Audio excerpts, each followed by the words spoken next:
Hello students and welcome to my channel. आज हम करेंगे आपका ईवीएस सब्जेक्ट का मॉडल टेस्ट पेपर नंबर 1। अब model test paper 1, name the following the family that has only one set of parents. उस family को हम क्या बोलते हैं जिनमें सिर्फ एक जोड़ी पेरेंट्स होते हैं, उनको हम बोलते हैं न्यूक्लियर फैमिली। ठीक है। और जिनमें एक सेट से ज्यादा होता है उनको हम बोलते हैं जॉइंट फैमिली। अब what is the basic unit of life? Basic unit of life is cell. Number of organ systems in our body? 8. Other name for special children? Differently abled children. Which is a sense organ of touch? What is your skin? What are the activities done for fun and enjoyment? Recreational activities. He repairs broken shoes and slippers. जूते चप्पल कौन repair करता है? आपका cobbler. A community meal served in Gurudwara? Langar. A dairy product? Milk. People who do not eat animal products? Vegetarians. अब ring the odd one, मतलब इनमें से odd one कौन सा है जो कि दूसरों से मेल नहीं खाता। आप उसको चुनेंगे और रीजंस देंगे to support your answers. Siblings, grandparents, friends, cousins. देखिए, siblings are related to you, ये आपके भाई बहन है। ग्रैंड पेरेंट्स भी रिलेटेड है, कजन्स भी रिलेटेड है। फ्रेंड्स एक है जो आप चुनते हैं। ठीक है, you are not related, so friends is the odd one out. Stomach, intestine, food pipe and kidneys. Stomach, intestine, food pipe आपका डाइजेस्टिव सिस्टम के पार्ट है, किडनीज आपका नहीं है डाइजेस्टिव सिस्टम का part, so kidneys is the odd one out.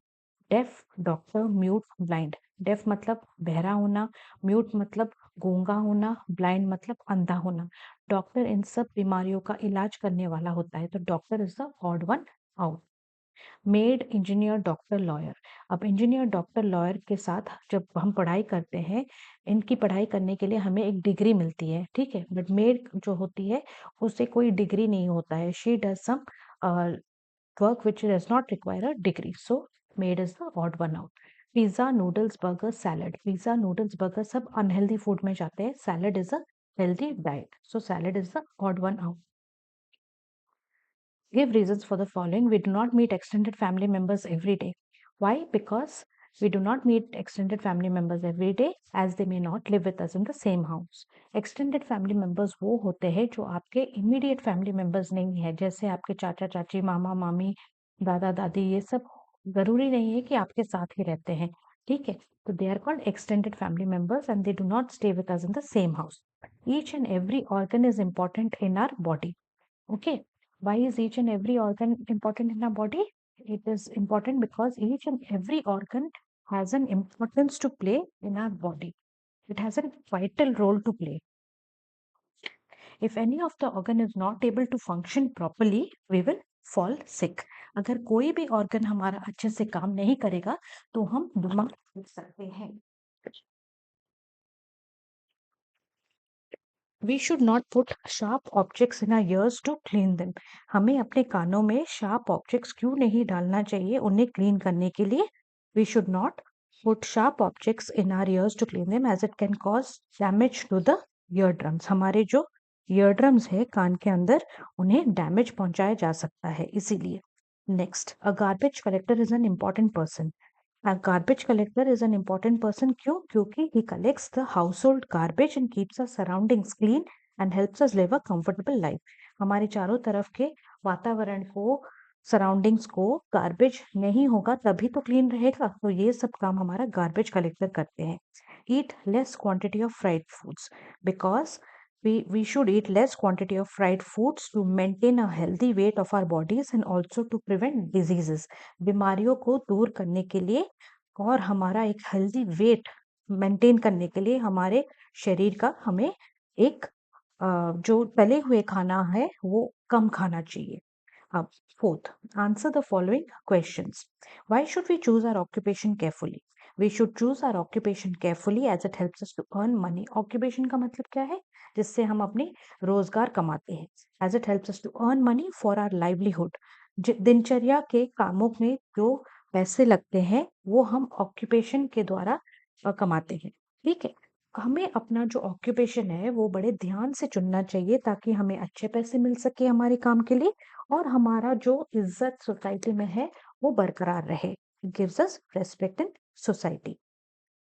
Next, what preparations are required for serving food to a large number of people? The preparations required for serving food to a large number of people is to keep in mind that the food is prepared in a clean and neat place. जो खाना बनता है वो एक साफ सुथरे जगह में बनना चाहिए, अच्छे ट्रेन्ड कुक्स के द्वारा बनना चाहिए और सही मात्रा में sufficient quantity of food is prepared. Which game do you like, indoor or outdoor? Give reasons to support your answer. अगर आपको इंडोर गेम्स पसंद है तो आप लिखेंगे मुझे इंडोर गेम्स पसंद है क्योंकि ये मेरे ब्रेन एक्टिविटी को बढ़ाता है। अगर आपको आउटडोर गेम्स पसंद है तो आप लिखेंगे आपको आउटडोर गेम्स पसंद है because I like to be in the fresh open surroundings. Okay, now why are team games important for children? Team games जो होता है कि बच्चे जो हम टीम में खेलते हैं, टीम गेम्स आर इंपॉर्टेंट क्यों? Because it teaches the children team spirit, appreciation and cooperation. Team spirit मतलब एक टीम में एकजुट होके खेलना सिखाता है। एप्रिसिएशन मतलब एक दूसरे को की प्रशंसा करना। अगर किसी बच्चे ने अच्छा खेला तो उसकी प्रशंसा करना, that is called appreciating. And cooperation मतलब एक दूसरे की सहायता करके खेलना। ये सब हमें टीम गेम सिखाते हैं। It teaches the children how to put in collective efforts. एक साथ मिलजुल कर कलेक्टिव मतलब एक साथ अपने एफर्ट्स के साथ टीम को जिताना, उसे बोलते हैं कलेक्टिव एफर्ट्स। या एकजुट होके संघर्ष करके अपनी टीम को जिताना बोलते हैं collective efforts. How to encourage team members for a better score. एक अच्छा स्कोर लाने के लिए हम अपने टीम मेंबर्स को एनकरेज भी कर सकते हैं। Why is adoption a noble work? Adoption is a noble work as it involves giving complete love and care to others' children as your own baby.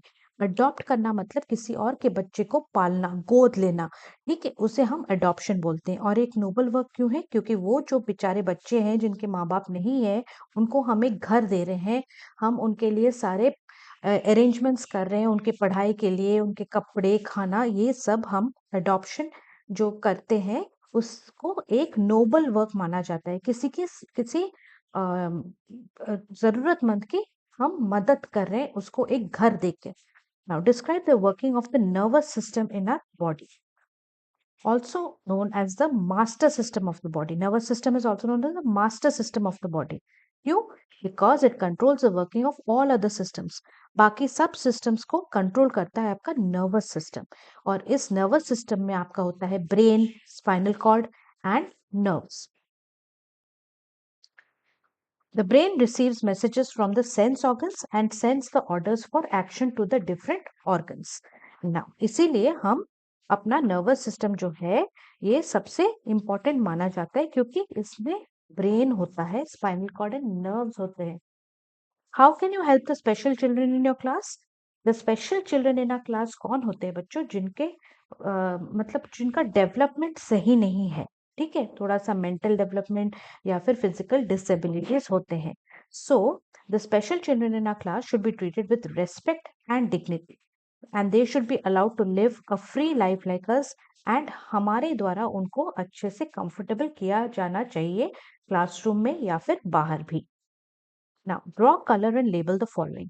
आपका फैमिली ट्री विथ नेम्स आप बनाएंगे। ये 3 mark का question आएगा जिसमें आपको आप पहले करेंगे फैमिली ट्री में ग्रैंड मदर ग्रैंडफादर आपके फादर के तरफ से and maternal grand mother maternal grandfather आपके मदर के तरफ से, ठीक है। यहाँ पर आप पहले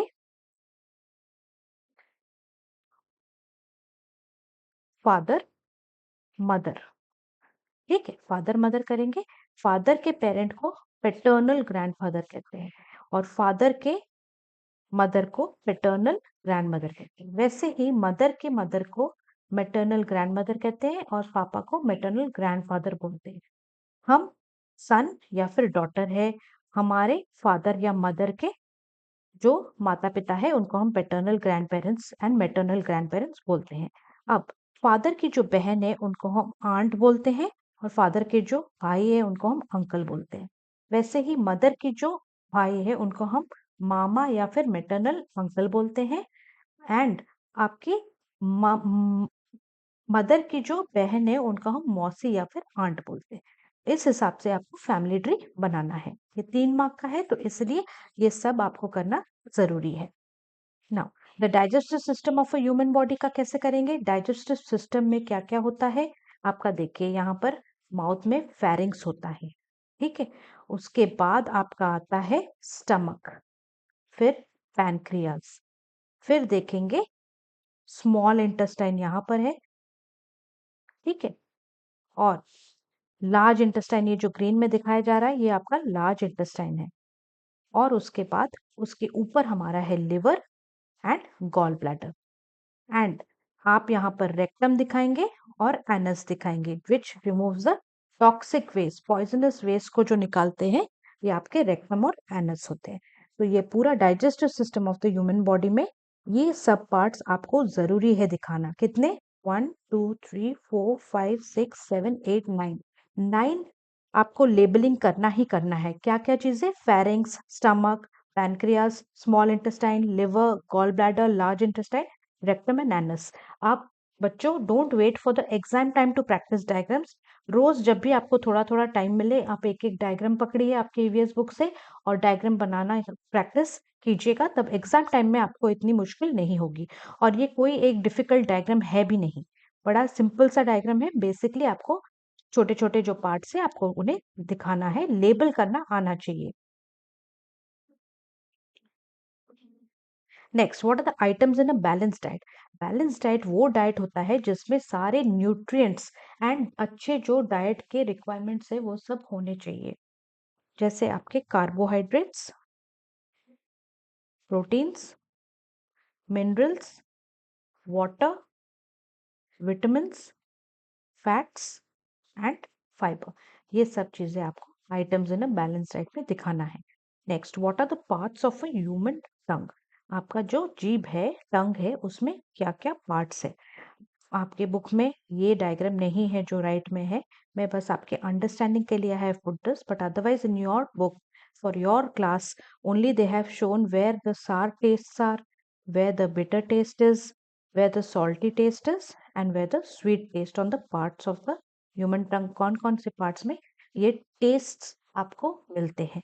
बट अगर आपके पार्ट्स ऑफ ह्यूमन टंग जो आप बड़े क्लासेस में पढ़ेंगे, आपको मिलेंगे पैपिले, फोलिएट, फिलीफॉर्म, फंगिफॉर्म, सर्कमवेलेट, ठीक है। तो ये सब आप बड़े क्लासेस में पढ़ेंगे। अभी के लिए आप सिर्फ वो पोर्शंस ऑफ द टंग देखेंगे जहां पर टेस्ट दिखाया जाता है। Okay students, so with this we come to the end of your model test paper 1. If you have any doubts let me know in the comment section. इस सारे topics के exclusive videos आपको मेरे channel के playlist के class 4 EBS में आपको सब कुछ डिटेल में ये explanation of all these chapters मिलेंगे। ये आपका टेस्ट पेपर है जो कि चैप्टर 1 to 6 तक है, ठीक है। So first go through all those videos and then come and do this test paper and see how much you can answer on your own, ठीक है। That is how you will prepare for the exam. Thank you students, like share subscribe कीजिए and all the best.